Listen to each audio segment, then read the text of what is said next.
క్రీస్తునందు ప్రియ స్నేహితులారా, ప్రభు అయిన యేసుక్రీస్తు నామములో మీ అందరికీ శుభములను తెలియజేస్తూ ఉన్నాను. మార్కు సువార్త 12వ అధ్యాయము 17వ వచనంలో మనం గమనిస్తే, కైసరువి కైసరునకును, దేవునివి దేవునికి చెల్లించుడి. ఇది మన అంశము. యేసుక్రీస్తు ప్రభువారు అక్కడ వచ్చినటువంటి పరిసయ్యులకు, హేరోదీయులకు వారు అడిగినటువంటి ప్రశ్నకు జవాబిచ్చినట్లుగా చూస్తూ ఉన్నాం. ఆ ప్రశ్న ఏమిటి అనంటే, వారు వచ్చి, బోధకుడా, నీవు సత్యవంతుడవు, నీవు ఎవరిని లక్ష్యపెట్టని వాడవు అని అంటే పొగడుచూ ఉన్నట్లుగా మాటల్లో చిక్కు పెట్టాలనే విధముగా వారు మాట్లాడుచున్నట్లుగా మనం ఇక్కడ చూడగలం. కనుక ఎంతగా మాట్లాడిస్తుంటే ఎవరైతే ఎక్కువగా మాట్లాడుతుంటారో వారు చిక్కుల్లో పడుతున్నట్లుగా మనం చూడగలం. కనుక అటువంటి జ్ఞానము ఈ లోకానికి ఉన్నది. ఎక్కువగా మనతో మాట్లాడించి చిక్కులలో మనల్ని పాడేయాలని చూస్తారు. కనుక ఈ యొక్క అధ్యాయం అంతటిలో కూడా ప్రశ్నలుగానే కనబడుతూ ఉన్నవి. యేసుక్రీస్తు ప్రభువారిని మరి రోమా ప్రభుత్వానికి వ్యతిరేకముగా పనిచేస్తున్నాడని చెప్పి ఆయనను ఏ విధంగా అయినా సరే శిక్షించాలని చూస్తున్నటువంటి వారిగా మనం ఇక్కడ గమనించగలం. ఏ విధంగా అంటున్నారు? మొట్టమొదట ఆ రోజు ఆదాము అవ్వను శోధించినటువంటి ఆ సర్పము వలనే వీరి యొక్క మాటలు కూడా ఉన్నవి. వారి యొక్క నాలుకల కింద సర్ప విషం ఉన్నదనే విషయాన్ని ఈ మాటల్లో మనము చూడవచ్చు. ఎవరిని లక్ష్య వాడవు కావని, అదే విధముగా మోమాటము లేని వాడవై ఉన్నావని, దేవుని మార్గము సత్యముగా బోధించి వాడవు అని మేము ఎరుగుదుము. అనగా నీవు మోమాటము లేని వాడవు, నిర్మోహమాటముగా మాట్లాడతావు, సత్యమే మాట్లాడతావు, దేవుని యొక్క మాటలనే తెలియజేస్తావు అని చెప్పి పొగడుతూ మరి గవర్నమెంట్కి వ్యతిరేకముగా, ప్రభుత్వానికి, రాచరికానికి వ్యతిరేకముగా మాట్లాడించి దేశ ద్రోహము ఆయన మీద మోపాలని వీరు చూస్తూ ఉన్నారు అని వారు అడుగుతున్నటువంటి ప్రశ్న ఏంటంటే, కైసరుకు పన్నిచ్చుట న్యాయమా కాదా, ఇద్దామా ఇవ్వద్దా అని చెప్తూ ఉన్నారు. అంటే కైసరుకు పన్నివ్వటము అంటే ఆనాడు ఇజ్రాయేలు జనాంగము, ఇజ్రాయేలు దేశము మరి రోమా ప్రభుత్వము కింద ఉంటూ ఉంది. వీరు కైసరుకు పన్నిచ్చేవారిగా, కైసరు రోమా అధికారి అయినటువంటి కైసరు రాజు వీరి యొద్ద నుంచి పన్ను వసూలు చేసేటటువంటి వానిగా ఉంటూ ఉన్నాడు. కనుక వీరు అది ఇవ్వటము అవమానకరమని, మనం ఒకరి కింద బానిసలుగా బతుకుతున్నామని, మరి ఆ యొక్క కాయిన్స్ మీద కూడా మరి ఆ యొక్క రూపము కూడా వేరొకరిది ఉంటూ ఉంది. కనుక అది కూడా వారికి ఇష్టము లేనటువంటి విషయం. కాబట్టి వారు అడిగినటువంటి ప్రశ్నకు మనం ఇక్కడ గమనించినప్పుడు, ఒకవేళ పన్ను ఇవ్వమని అంటే ఈయన అంతవరకు యూదులందరూ కూడా ఈయనను మెస్సియాగా భావించి, రాజుగా భావించి ఈయనను అనుసరిస్తూ ఉన్నాడు కాబట్టి, మంచి బోధకునిగా ఉంటున్నాడు కాబట్టి ఈయనకు వ్యతిరేకమవుతారు అనేది ఒక ఆలోచన. ఒకవేళ ఇవ్వద్దు అనంటే దేశద్రోహ నేరారోపణ చేసి ఆయనను శిక్షించాలని వారు చూస్తున్నట్లుగా చూస్తున్నాం. అయితే ప్రభువు అక్కడ ఇస్తున్నటువంటి జవాబు మనం చూస్తే, ఒక నాణెమును తీసుకురండి అని చెప్పారు. దాని మీద ఉన్నటువంటి పై రూపమును పై రాతయు ఎవరిదని అడిగాడు. అడిగినప్పుడు వారు కైసరువి అనిది. అప్పుడు అనగా ఈ లోకములో మనము కలిగి ఉన్న వాటి మీద అన్నిటి మీద మన ముద్ర ఉండాలని మనం కోరుకుంటూ ఉంటాం. ఇదే మనస్సు మనందరికీ కూడా కలిగి ఉంటూ ఉంది. ప్రతి దానికి కూడా మన యొక్క పేరు పెట్టబడాలని, ప్రతి దాని మీద కూడా మన యొక్క పేరు ప్రఖ్యాతలు తెలిసే విధముగా అవి ప్రచురింపబడాలని కోరుకుంటూ ఉండేవారు అనేక మంది ఉన్నారు. కనుక ఒక ఉదాహరణగా ఒక అతను ఒక వెంట్రుక అంత వైర్ని తయారు చేశాడంట. ఇంకొక వ్యక్తి తనకున్నటువంటి జ్ఞానముతో ఆ వెంట్రుక మందము కలిగినటువంటి వైర్లోనే రంధ్రాన్ని ఏర్పాటు చేశాడు. ఇంకొక అతను వచ్చి దాని మీద తన యొక్క పేరును ముద్రించుకున్న వానిగా ఉంటూ ఉన్నాడు. కనుక ప్రతిదీ కూడా గొప్పవి అన్న వాటి మీద మన యొక్క పేరులు ఉండాలి, ఎక్కడైనా కూడా మన యొక్క ప్రఖ్యాత తెలియజెప్పబడాలని అందరూ కోరుకుంటూ ఉంటారు. మనకు కాని దాని మీద కూడా మనకు అధికారం ఉన్నట్లుగా మన యొక్క పేరు కనబడాలన్న విధంగా మనం కోరుకుంటూ ఉంటాం. అదే విధముగా ఇక్కడ కూడా ఈ సమస్తాన్ని ఇచ్చినటువంటి వారు ఎవరు? నిజానికి దేవుడే సమస్తమును మనకు అనుగ్రహిస్తూ ఉన్నాడు. ఆయన ఇచ్చినటువంటి దానిలో నుంచి మనము తీసి ఆయనకి ఇస్తున్నాము, దశమ భాగం చెల్లిస్తున్నాము. ఏది కూడా మనము రూపించుకున్నవి కానీ మనము తయారు చేసుకున్నటివి కావు. అన్నిటినీ ఇచ్చినటువంటి వాడు దేవుడే, అన్నిటినీ దయచేయువాడు దేవుడే, అన్నిటినీ సమకూర్చినటువంటి వాడు దేవుడే. నీకు మేలుకరముగా ఆయన ఇవ్వాలని కోరుకుంటున్నాడు. కానీ అన్నిటి మీద కూడా ఆయనకు ఆ మహిమ కలగకుండా, ఆయనకు ఆ యొక్క మహిమ చెల్లకుండా మనము ప్రతి దాని మీద కూడా మన యొక్క పేర్లను లిఖిస్తూ ఉంటాం. కనుక మన భూముల మీద, మన ఇండ్ల మీద కూడా మన పేర్లు పెట్టుకుంటామని ఆనాడే ప్రవక్త సెలవిచ్చినట్టుగా మనం చూస్తూ ఉన్నాం. ఈనాటికి కూడా అనేకులు ఇదే ప్రయత్నం చేస్తున్నారు. ఈ లోకులైతే వాటి గురించి ప్రయత్నము చేస్తారు, కానీ మనము ఆ విధముగా ఉండకూడదు అని ఆయన కోరుకుంటున్నాడు. అందుకే యేసుక్రీస్తు ప్రభు వారి యొక్క జవాబు చాలా సూటిగా ఉంటూ ఉంది. ఏమిటి అన్నప్పుడు, అడిగినటువంటి ప్రతి ప్రశ్నకు కూడా ఆయన యొద్ద జవాబు ఉన్నది, కానీ ఆయన మాత్రం ఏదైనా ప్రశ్న వేస్తే వీరి యొద్ద జవాబు ఉండలేదు. కానీ ఈయన ఇచ్చినటువంటి జవాబునకు మాత్రం వారు ఆశ్చర్యపడ్డట్టుగా మనం చూడగలం. అందుకు ఆయన అన్నాడు, అయితే కైసరువి కైసరునకును, దేవునివి దేవునికి చెల్లించుడి అనే విషయాన్ని ఇక్కడ జ్ఞాపకం చేస్తూ ఉన్నాడు. కనుక దాని మీద ఆయన బొమ్మ వేసుకున్నాడు కదా, ఆయన యొక్క పేరు రాసుకున్నాడు కదా, కనుక అది మీరు కైసరు అనుకుంటే కైసరికే చెల్లించండి, లేకపోతే అది దేవునికి అనుకుంటే ఏది దేవునిది అని అనుకుంటావో అది దేవునికి చెల్లించండి. ఇక్కడ మనం రెండు విషయాలను గమనిస్తే, ఈ లోకంలో ఉన్నటువంటి సమస్త సదుపాయాలు, సమస్త వస్తువులు, సమస్తమును కూడా ఇచ్చినవాడు దేవుడే. సమస్త ఖనిజ సంపదను ఇచ్చినటువంటి వాడు దేవుడే.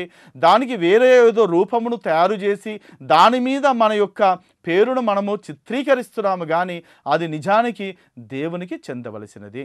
రెండవదిగా, దేవుడు వస్తువులను కాదు ఆయన కోరుకునేది, తన స్వారూప్యములో చేసుకున్నటువంటి నిన్నే ఆయన కోరుకుంటూ ఉన్నాడు. కనుక ప్రియ సహోదరుడా, సహోదరి, నీ జీవితాన్ని ఆయనకి ఇవ్వాలని కోరుకుంటున్నాడు. నీ సంపాదనను, లేకపోతే నీవు కష్టపడి తెచ్చినదో ఆయన చూచి ఆనందించుట లేదు, కానీ నిన్ను నీవుగా వస్తే ఆయన హక్కున చేర్చుకునేవానిగా ఉంటూ ఉన్నాడు. కనుక ఒకవేళ ప్రభువు చెప్పిన విధముగా మనము కూడా అనుసరిస్తే ఏం జరుగుతుందో చూడండి. ఇప్పుడు మనకున్నటువంటి, మీ యొద్ద ఉన్నటువంటి ధనము గురించి ఆలోచించండి. మీ దగ్గర ఉన్న నోట్ల కట్టలు, రూపాయి బిళ్ళల మీద కూడా ఎవరి ముద్ర ఉన్నదో చూడండి.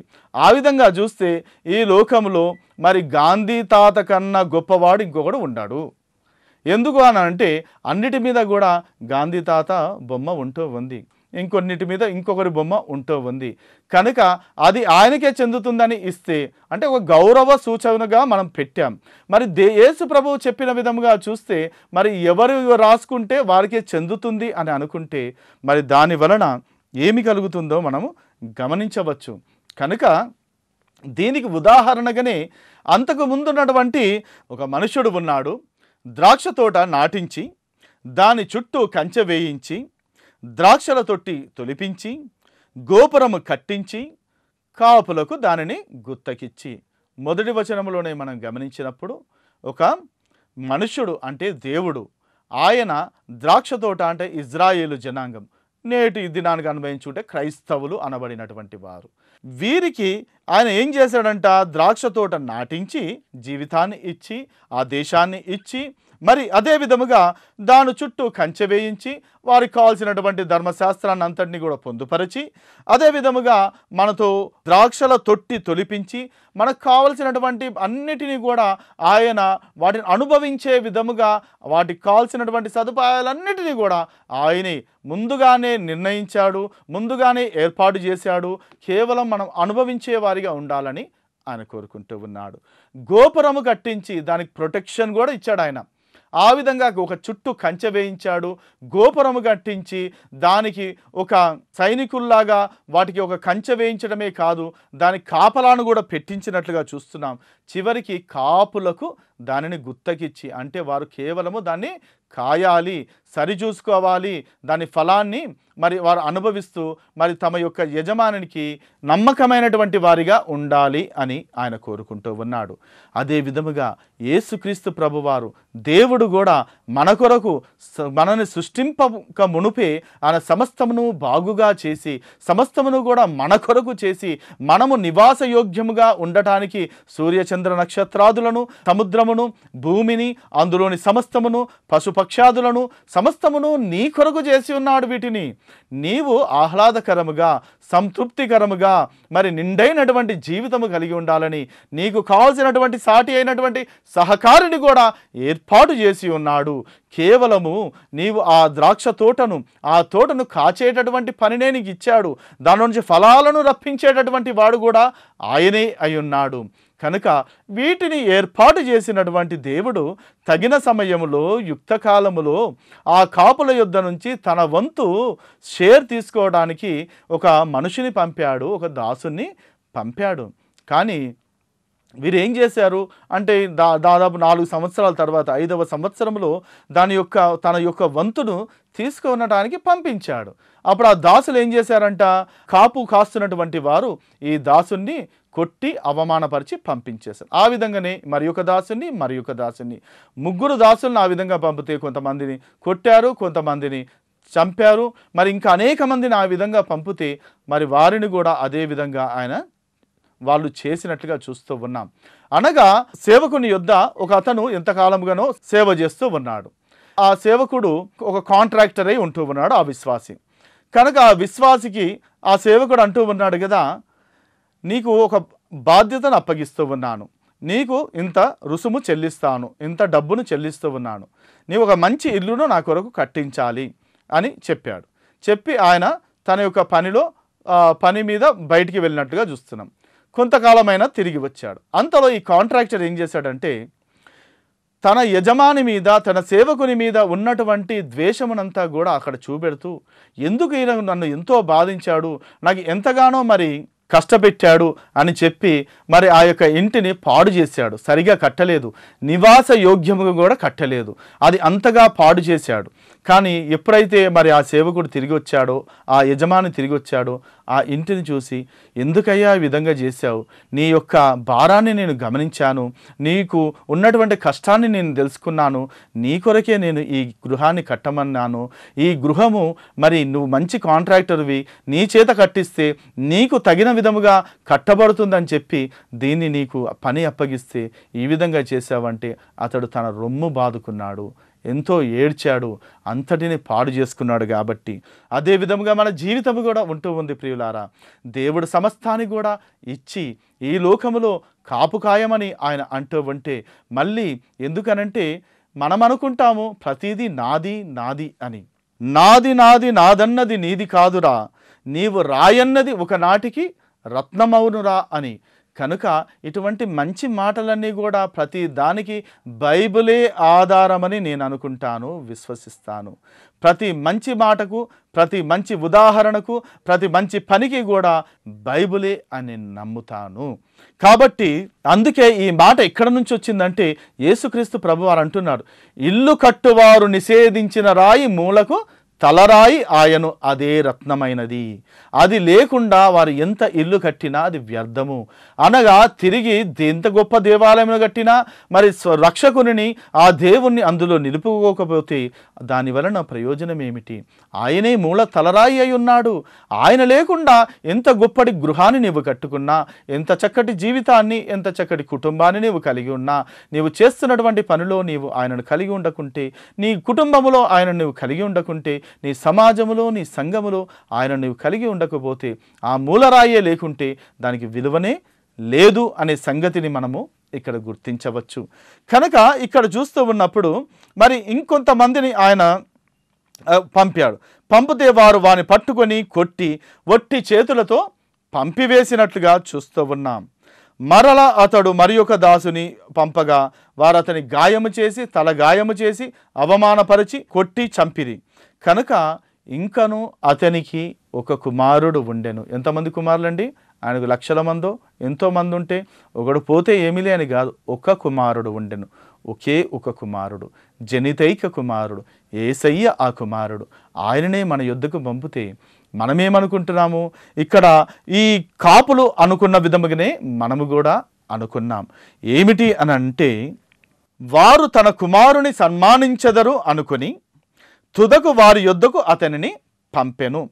కనుక వారిని సన్మానిస్తారనుకొని 2 Chronicles 36 చాప్టర్ 16th వర్స్లో మనం చూసినట్లయితే మరి ఎవరు దానికి అక్కడ యజమాని లేకుండా మరి వారికి సంతానము లేకుండానట్లయితే దాన్ని గుత్తగిచ్చినటువంటి వారికి హక్కు కలుగుతుంది.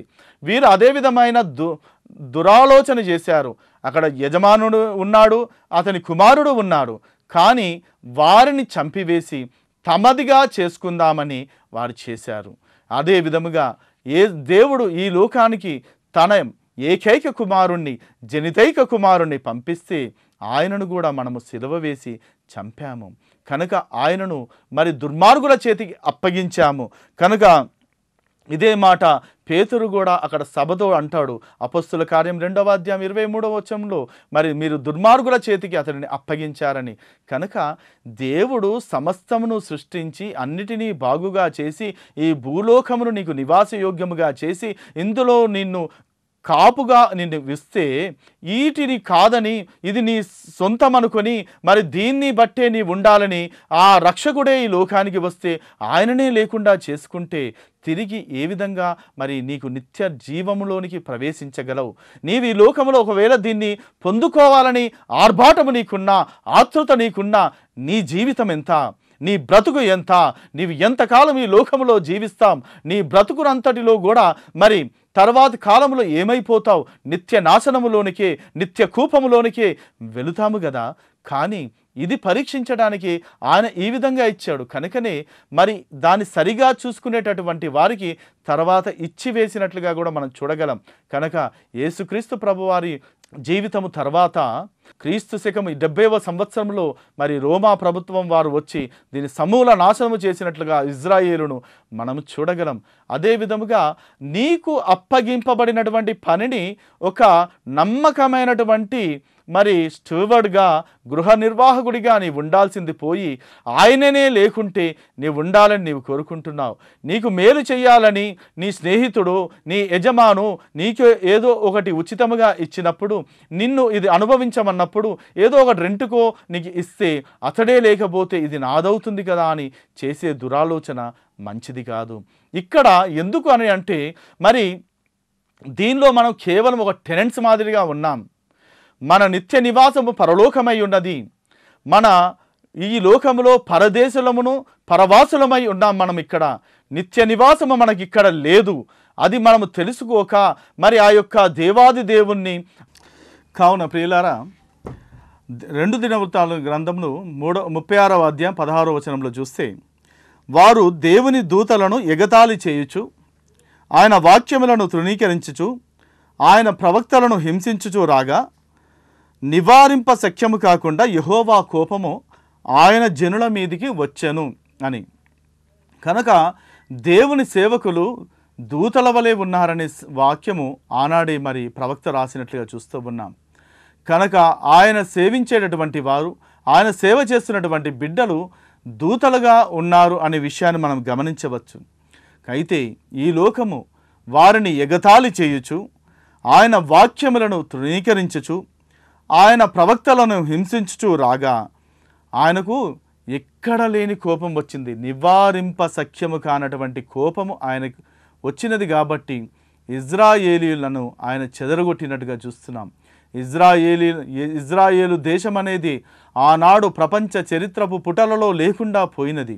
కనుక దాన్ని తిరిగి నిర్మించడానికి 2000 సంవత్సరాల కాలము తర్వాత మళ్ళీ వారు తిరిగి కలుసుకున్నట్లుగా మనం చూడగలం. కనుక మనం అనుకుంటూ ఉంటాము ఈ లోకము శాశ్వతమైనదని, ఈ లోకమునకు మనల్ని ఒక టెనెంట్గా, గృహ నిర్వాహకునిగా ఈ లోకానికి దేవుడు పంపిస్తే ఇది మన సొంతము చేసుకోవాలని మనం అనుకుంటాం. కానీ ఈ లోకము శాశ్వతము కాదు, నీ జీవితము శాశ్వతము కాదు. కానీ ఉన్నంత కాలములోనే దేవుని తెలుసుకోవాలని, ఆయన యొక్క రక్షణ నీడలోనికి నీవు రావాలని ఆయన కోరుకుంటూ ఉన్నాడు. కానీ మనము చేసేటటువంటి పనులు ఏ విధంగా ఉన్నవంటే దీన్ని శాశ్వతము చేసుకుంటే, దీన్ని మనం సంపాదించుకుంటే, మరి దీన్ని ఇచ్చినటువంటి వారినే లేకుండా మనము చేసినట్లయితే ఇది మనకు సొంతమవుతుంది అనుకుంటాం. నిజమే, ఒకవేళ నీకు సొంతమైన దాన్ని కాపాడుకునే శక్తి నీకు ఉందా? కాపాడుకునేటటువంటి భద్రత చేసుకునేటటువంటి స్తోమత నీకు ఉందా? ఇవి లేనప్పుడు వీటిని పొందుకొని ప్రయోజనం ఏమిటి? నీ తర్వాత ఇంకొకరు నీ మీద దౌర్జన్యము చేసి నీకు ఉన్న వాటిని కూడా వారు మరి దౌర్జన్యముగా నీ నుంచి సంపాదించుకుంటారు, పొందుకుంటారు. కనుక ఈ లోకములో నిలవరమైనటువంటి మరి స్థానము మనకు లేదు. ఉన్నంత కాలములోనే మన నిజమైనటువంటి స్థితి ఏమిటో, మనం ఎక్కడి వారము, ఎక్కడికి వెళ్ళవలసి ఉన్నదో మనం తెలుసుకోవాలి. ఎందుచేత మనము ఈ లోకములో ఉంటున్నాము, ఎందుచేత యేసుక్రీస్తు ప్రభువారు ఈ లోకమునకు వచ్చి ఉన్నాడో తిరిగి మనల్ని ఆ నిజమైనటువంటి పరలోకములోనికి తీసుకొని వెళ్ళాలని, నిత్యానందమును కలగజేయాలని, ఈ లోకములో నీకు చేసినటువంటి కార్యములను బట్టి నీకు ఒక గొప్ప మరి జీవ కిరీటమును ధరింపజేయాలని ఆయన కోరుకుంటూ ఉన్నాడు. జీవ వృక్ష ఫలముల చెంత నిన్ను జీవ బుగ్గల యొద్ద నిన్ను నడిపించాలని ఆయన కోరుకుంటూ ఉన్నాడు.